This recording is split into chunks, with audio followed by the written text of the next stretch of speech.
दोस्तों HUF Hindu undivided family के इसके बेनिफिट और कैसे फॉर्म करते हैं तो सब लोग बताते हैं, लेकिन इसके ना जो भी चैलेंजेस हैं, जो भी इसके डिमेरिट्स हैं, आज उसके बारे में हम बात करते हैं। देखो सबसे बड़ा, अगर एचयूएफ के नाम पे कोई भी प्रॉपर्टी होती है तो उसको जब सेल करते हैं तो ट्रांसफर ऑफ प्रॉपर्टी जब भी करते हैं तो उसका काफी सारी दिक्कतें इसके बीच में आती है।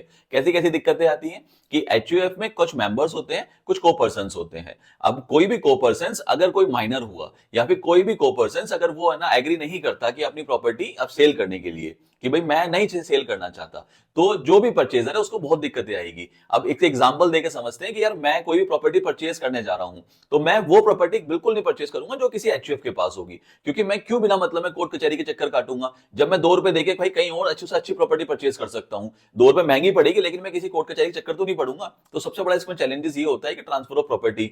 इसका दूसरा जो सबसे बड़ा चैलेंजेस होता है वो होता है सेल ऑफ एसेट्स, कि एचयूएफ के नाम पे जितनी भी एसेट्स होती हैं वो जब हम सेल करते हैं तो काफी सारी दिक्कतें होती है, क्योंकि रिटर्न हमें परमिशन चाहिए होती है सारी जितने भी मेंबर्स हैं और को पर्सन है। अगर उसमें से एक ने भी मना कर दिया तो वो प्रॉपर्टी और जो वो एसेट्स हम सेल नहीं कर पाएंगे।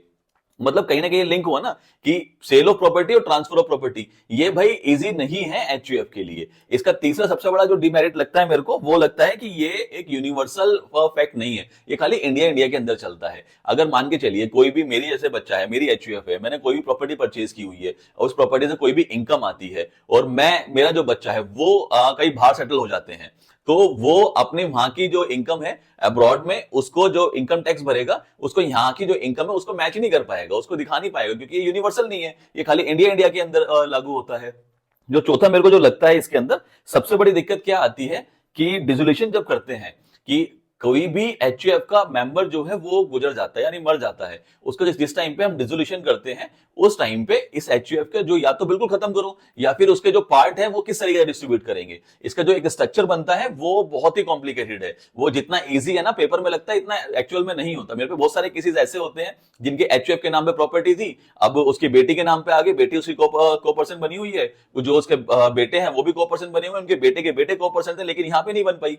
अब जब यहाँ पे नहीं बने तो वो भाई डिस्प्यूट में तो आएगा ही आएगा, कभी भी सेल करेंगे तो। ऐसे आपने देखी होगी आपके आस पड़ोस में बहुत सारी प्रॉपर्टी जो है वो खाली पड़ी रहती है। उसका रीजन यही है क्योंकि वो आपस में म्यूचुअल अंडरस्टैंडिंग नहीं हो पाती। जब जनरेशन जनरेशन आगे बात पहुंचती है फिर ये चीजें एक है ना पेपर में अच्छी लगती है, लेकिन जब रियल में सेल करने जाते हैं तो कोई नहीं परचेज करता फिर इससे। और एक सबसे बड़ा है कि इसका एचयूएफ का डिसोल्यूशन होना इतना आसान नहीं है।